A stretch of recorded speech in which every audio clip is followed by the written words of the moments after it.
is driving this oil price spike just as much as the Middle East. Yesterday afternoon, Ben announced that he was going to print up a storm of dollars, $85 billion each and every month as far as the eye can see.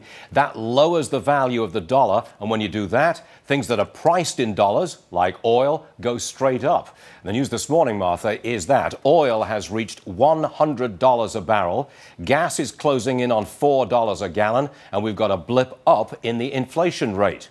Now, Ben's coming under a lot of criticism for this because Wall Street, the stock market, is at a 5-year high, doing very well, thank you very much. But the middle class, middle America, got to pay $4 a gallon. So it's $100 oil, $4 gas, and the Middle East is also part of this equation, along with Ben Bernanke, Martha. Yeah, and it raises a big question about whether or not that kind of stimulus, that quantitative easing, can actually help the economy at all. But he seems to think it will, because he said he'll continue to do this until we start to see some job creation in America. Yes, he says he's going to keep on printing a lot of money until we see an improvement in the unemployment rate. But he doesn't expect a real improvement for a long time. It's going to be 8% plus well into next year.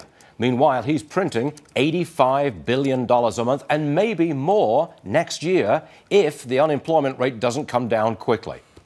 Boy, Stuart, thank you. Stuart Varney. We'll keep an eye on it. We'll see how the market does this morning. On those gas prices, oftentimes you find on the weekend, that's when you feel it. You know, you're running around with the kids and the family and you're filling up and you're looking at that sucker and it says $95. And you're like, wow, man, it's just a shot to the gut. So economy, they're doing everything.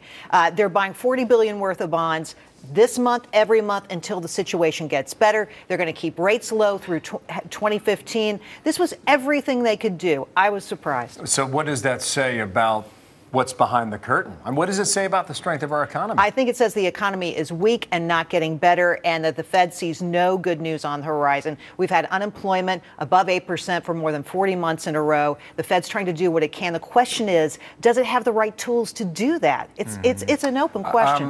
Many argue, and I think you're one of them, that the arrows in the quiver are running short. Yes. And as if to suggest maybe the Fed did not have many more options left over. But clearly they do based on this action. Well, I can't really explain it. I'm at a loss, to tell you the truth. I expected them to do something far different because the problem is really in Washington.